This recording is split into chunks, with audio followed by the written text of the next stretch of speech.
You're watching a message from Connect Church of Jacksonville. Find us online at connectchurchjax.org.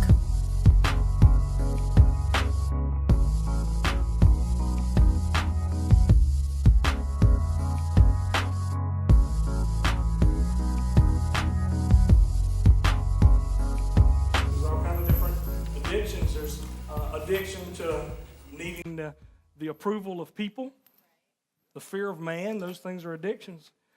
You know, there's also other things that people are addicted to. Control.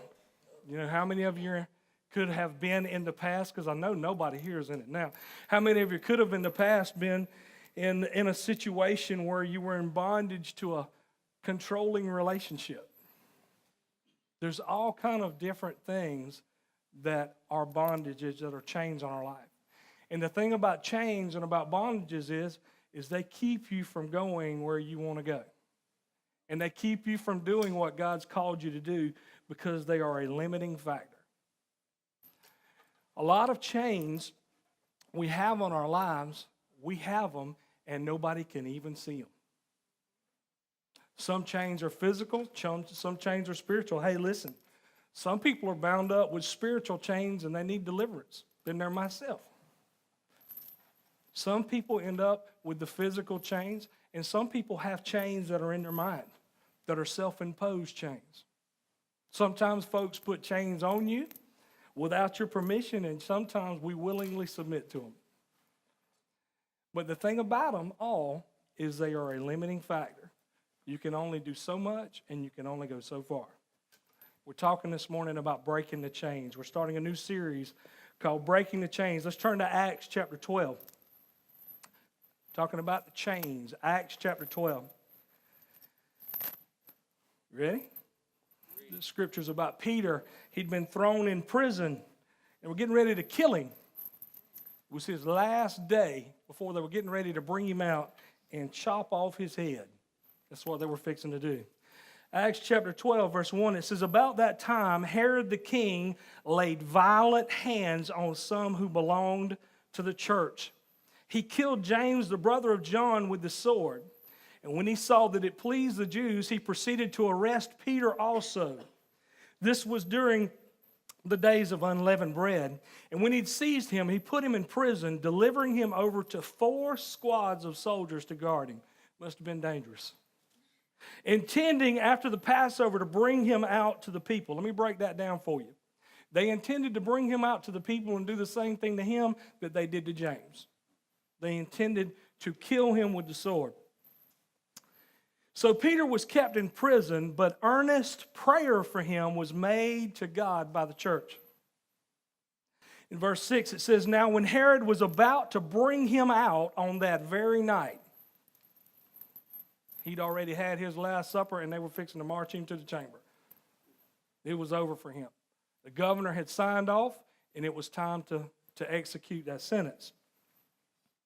Said on that very night, Peter was sleeping.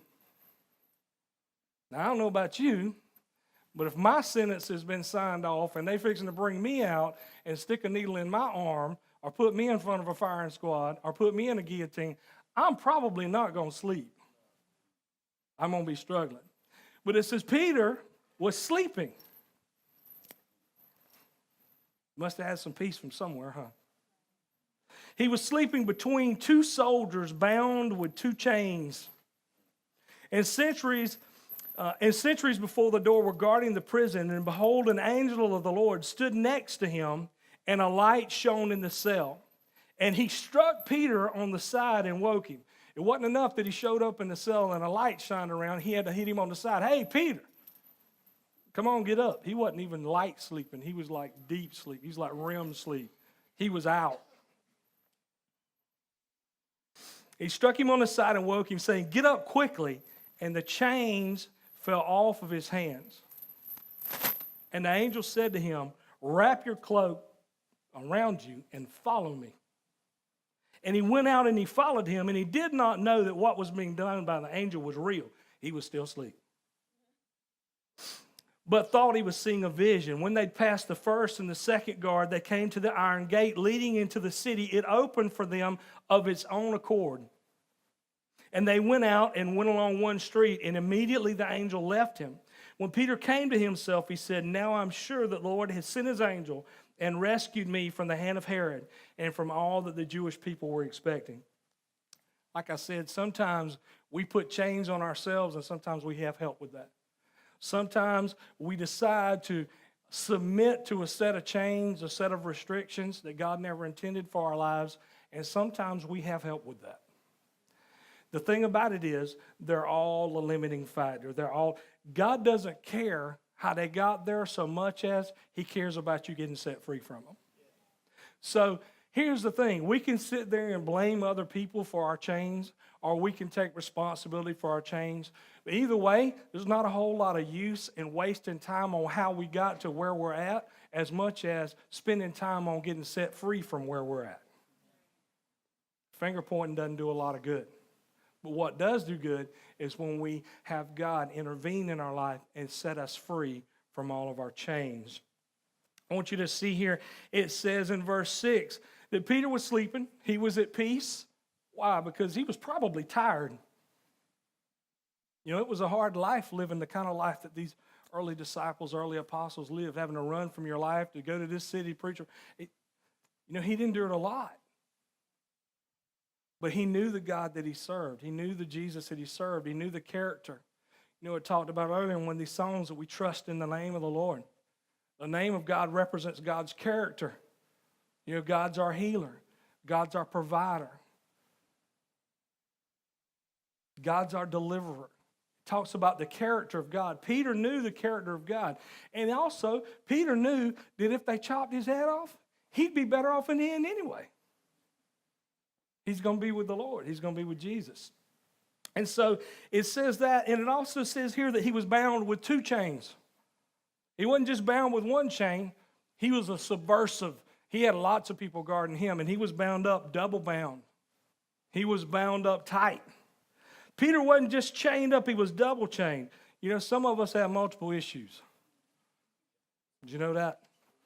We talked about some folk bound up spiritual, some folks are bound up physical, some folks are bound up mental, and some folks got lots of chains. I deal with them in counseling. I don't know about you, been ever bound up with multiple chains, but Jesus set me free from some stuff. When I got saved and submitted my life fully to Jesus, he set me free from some stuff. I don't know about you. I'm not ashamed to say that. I'm grateful. So there's freedom in Christ. And listen, there's a lot of people that drag around chains that are just too heavy. A lot of people, we talk about here connecting people to God, to people, and to purpose. Well, it's really hard to connect to people. It's really hard to connect to God. And it's really, really hard to connect to your purpose in life when you're limited by chains. When you're limited by things that hold you in bondage. It's really hard to connect with what God has for you and to fully embrace and to fulfill what he has for you, what he has for me, if I'm steady bound up with 4 or 5 different chains. Here's the good news. Jesus came to set you free. Jesus didn't come so that you'd have a place to go after you'd endured your chains all your life. You could just be saved and go to heaven. He came to set you free and to give your life purpose, give your life meaning. That's what he came for. You know, sometimes there's so many chains, it's hard to tell where one begins and another ends. I don't know if you've ever been there in your life. Sometimes my chains look like spaghetti. I don't know where that, it's a whole big bowl of chains and they go everywhere. Sometimes it's hard to unweave those things. But I tell you, Jesus can do it. Jesus can set you free. See, here's the thing. When the chains fall off, it doesn't matter how they weave together. When they fall off, you're not bound by them anymore. So the other thing it said, and the chains fell off of his hands. He didn't have to go to a blacksmith and have a blacksmith bust the chains off his hand. He didn't have to find somebody with a key. He didn't have to go searching around the soldiers that were there trying to find a key to some chains. They fell off. Jesus sets you free, you're free indeed. When Jesus sets you free, you're free indeed. When God gets involved, your situation, when he gets involved in your situation, it doesn't matter if you have 23 chains. When he knocks them off, he knocks them all off.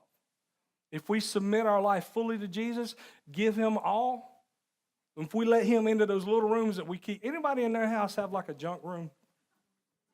Some people have junk drawers. Some people have junk rooms. That's the room when company comes, you don't want them to go in there, right?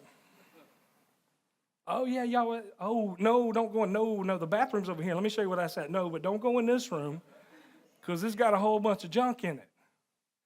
Our lives are a lot like that sometimes with Jesus, segmented off. Jesus, you can come in the living room and you can go in the kitchen, but Lord, don't go in the bedroom because it's messed up in there. Oh, ouch. Our lives can be segmented off like that. And we can experience freedom in certain areas of our life and not freedom in all the areas because we didn't let Jesus into that area. We want him to be King of kings in our life, King of everything in our lives, not just some things. That's what he wants to be. He didn't want to just be Lord and King over some little space in your life. He wants to be Lord and King over all of it. He didn't want you to be free in this area and not the other areas. He wants you to be set free. He doesn't want you to just be free in physical. He wants you to be free in spirit, and he wants you to be free in your mind. He wants us to be completely free. They all fall off in the presence of God. The presence of God, chains fall off. Here's the other thing the angel told him. He says, dress yourself and put on your sandals. He said, dress yourself and put on your sandals. What the angel didn't do is say, hang on, Peter, let me dress you and let me put on your shoes so we can get out of here. He told him, dress yourself and put on your sandals. What's the point? You play a part in this. I've seen people set and have chains on their life for years and wonder why God doesn't set them free. And the truth of the matter is the shackles are already busted off. They just have to shake their hands and get out of it, and they won't do it. They would prefer to sit and wonder why God doesn't do what they can do. There's a part for us to play in this. Hey, listen, if there's a place you go to buy your chains, if there's a place you go to obtain your chains and your shackles, and Jesus sets you free, don't go there anymore. I mean, y'all know the definition of insanity, right? Doing the same thing over and over, expecting different results. That's insanity. There's a part for us to play in this. God took care of the supernatural. The supernatural was that thing that was beyond Peter's ability. That's called grace. That part that you can't do, that God can do when he steps in and does it, that's called grace. But what God didn't do was put Peter's clothes on and his shoes on so he could leave. Why? Because that was within Peter's ability to do. There's some things that are within our ability to do to get set free of chains, and God expects us to do that. But here's the good news. When our ability runs out and we can't do it anymore, he can, and he will. But he expects us to step in and do our part. God expects us to do that. And some people expect God to do everything, that there's no part for them to play in it. That we call that cheap grace. That it's all on God and there's nothing on us. God enables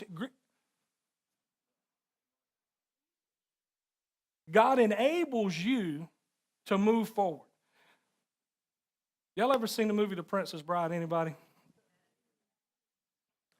You keep using that word, but I do not think it means what you think it means. Anyhow, some of you get that. I keep hearing people use this word grace, use this word, and I don't think it means exactly what you think it means. Some people take the word grace and say it means I can do anything I want to do, whenever I want to do. I can sin just like I want to sin. I can sleep with who I want to sleep with. I can click on what I want to click on. I can look at what I want to look at. I can do who I want to do, what I want to do, when I want to do, and it doesn't matter because I have grace.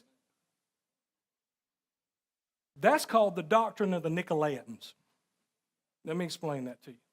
There was this group of people in the New Testament called the Nicolaitans. And what they did was said, the body is bad and the spirit is good. And so anything I do in my body doesn't matter because it doesn't affect my spirit. So I can do what, who, wherever, whenever I want to do. And that's what they were teaching people. And I'm just thinking, because over in Revelation, Jesus said he hated that. Specifically, he said, I hated that doctrine. See, there's a lot of the church that preaches, you don't have to worry about your chains because Jesus understands. You don't have to worry about what holds you in bondage. Just stay there because Jesus understands. Don't even worry about it. The chain isn't real. It's just a figment of your imagination. No, honey, when you're tied up and you're in bondage and you can't fulfill purpose and you can't do anything else in life but pay attention to your chains, that's not cool. And that's not what Jesus died for. It's a lie. Just break that down. That was free. That wasn't even where I was going today. It's a lie. It's bondage. Jesus didn't die so that I could stay in bondage. He died so that I could be set free of bondage.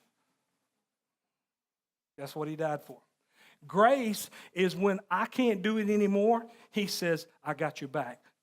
You go ahead. I'll empower you, and we'll empower you to get set free. We'll empower you to do. Hey, listen, if God's called you to do something in your life, and you look at it and say, that can't be God, there's no way I can do it. Chances are it might be. Because God's not going to call you to do something that you can do in your own power. Why? Because he doesn't want you to think that you can do it on your own. He wants you to need him. So if it looks bigger than you, it might be God.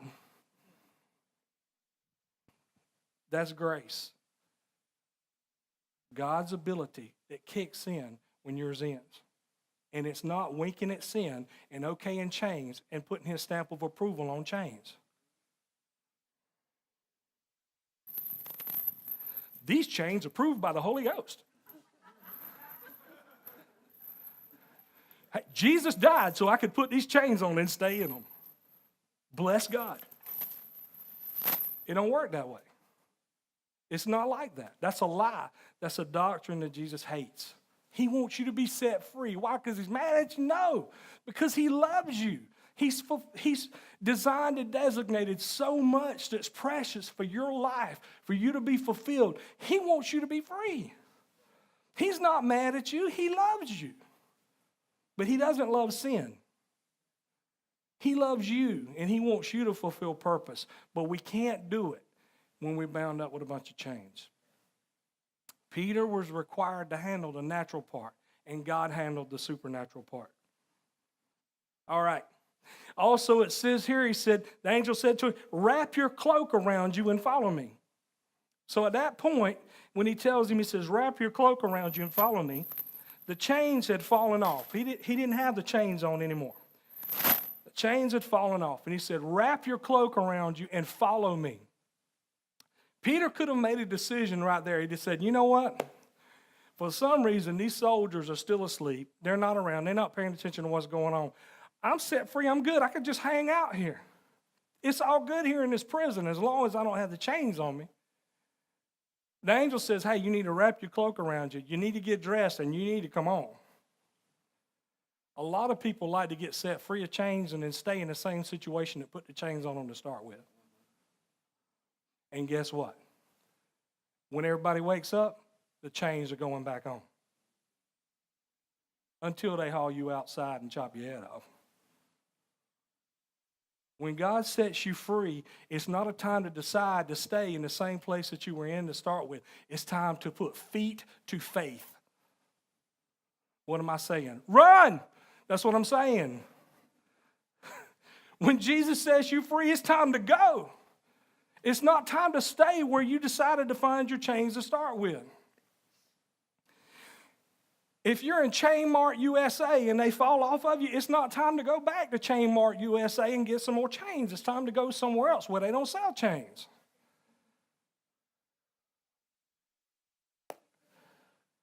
I mean, I'm just not very smart, but I didn't like the chains. The chains fell off. If I stay here, they're going to put the chains back on me. Angel's there. He said, put his cloak on. I can stay here. I can kick this soldier a little bit. Maybe I can wake him up and get him to put the chains back on. Or I can take off and go. Listen, there's some relationships that's in your life that it's time to run from. There's some situations in your life that contribute to your bondage, it's time to run from. There's some places that you go that contribute to the bondage in your life, the change in your life, it's time not to go anymore. There's some websites that you used to clicking on. When God sets you free, it's time to not click on anymore. There's some street corners that you might frequent for some various things. Y'all don't look at me like that. Y'all know what I'm talking about. Some of y'all sitting out there smirking. You know what I'm talking about. There's some street corners that may be good to go another way. Oh, look, this is my buddy. Let me stop and talk to him just again. Hey, girl, I hadn't seen you in a while. Let me holler at you. Yeah.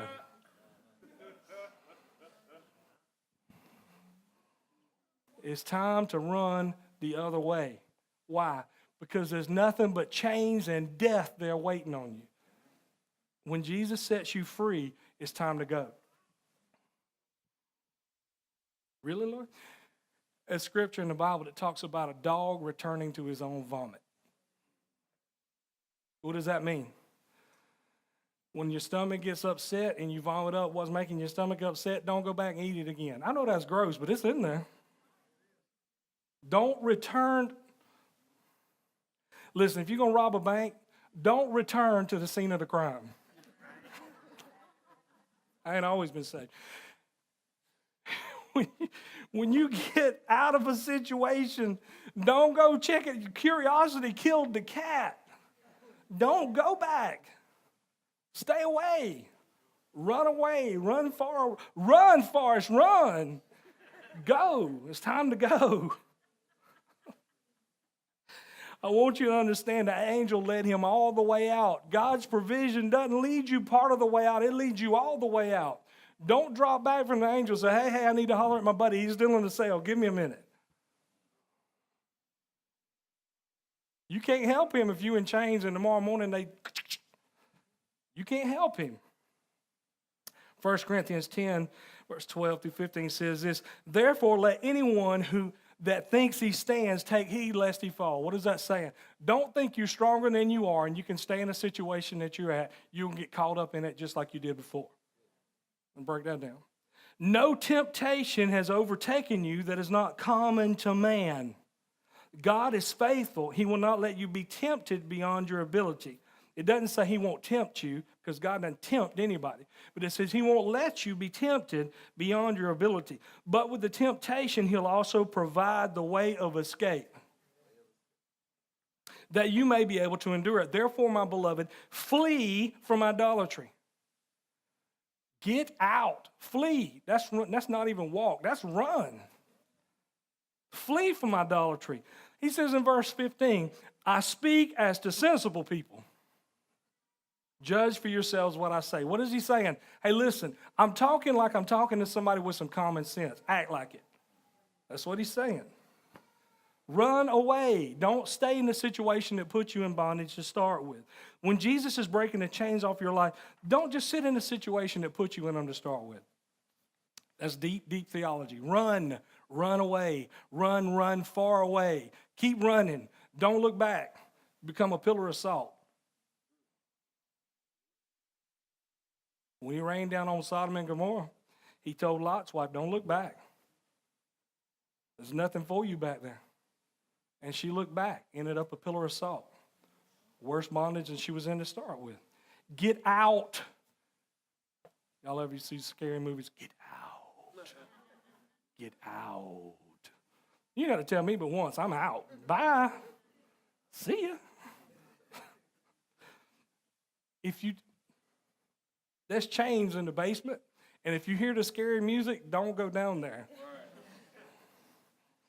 going to be hard to kill me in a horror movie because I'm not going to follow the scary music. I'm going away from the scary music. Get out. Anyway, this says here, when they passed the first and the second guard, they came to the iron gate leading into the city, and it opened for them of its own accord. Listen, You may have failed before. You may have tried to get out before and failed to get past the guards. You may have decided to stay where you're at and get some more chains. You may have decided to kick the guard, roll him over until he woke up.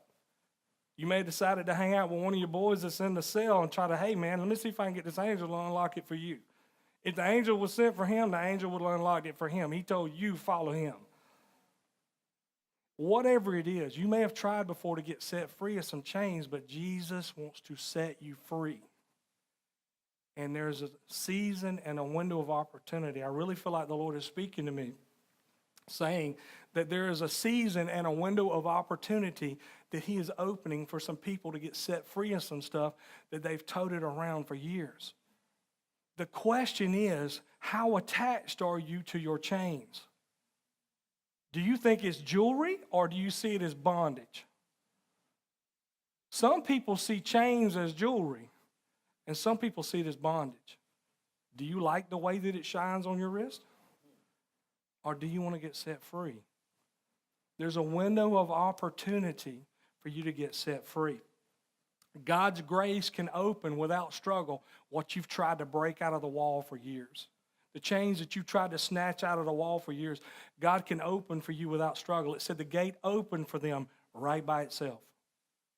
In a season of opportunity, the Bible, there's a couple of different words for time in the Bible. One of them is chronos and one of them is kairos.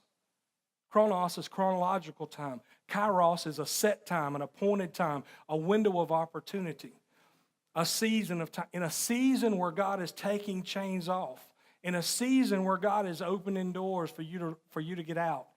Get out. Go. Move. It's time to move. Seek him while he may be found. If there's an opportunity, take it. Run, take it. It says, so Peter was kept in prison, but earnest prayer for him was made to God by the church. James chapter 5, verse 13 says this, is any among you suffering? Let him pray. Is anyone cheerful? Let him sing praise. Is any among you sick? Let him call for the elders of the church. Those things are bondages. Even sickness, disease is a bondage, and Jesus can set you free from it.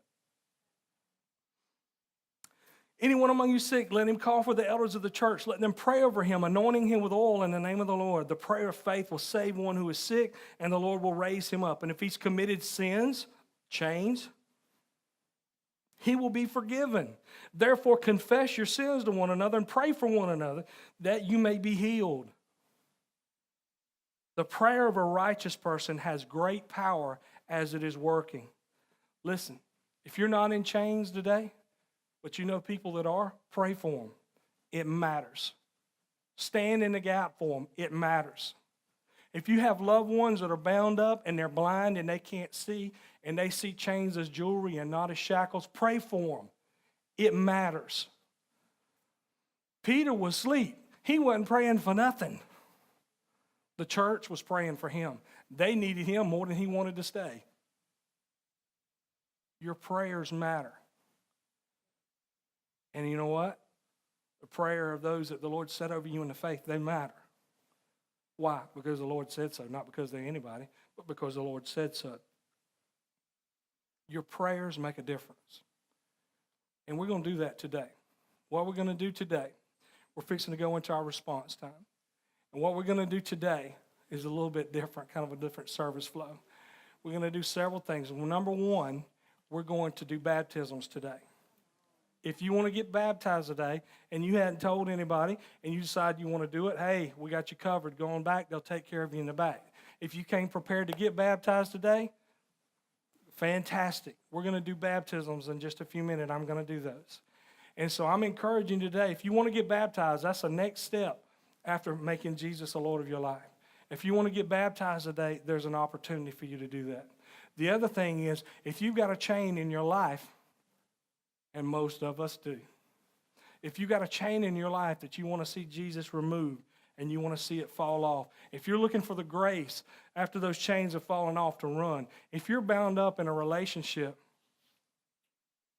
if you're dating somebody or bound up in a relationship that's a friend relationship that's just keeping you in bondage, that's holding you down and bringing you back into chains, and you need the grace to get free of that, we want to pray for you today. We want to anoint you with oil. If you're sick, if you need healing, and that's a bondage in your life, Jesus can heal you today. And nobody here can heal you, Jesus can. And what we're going to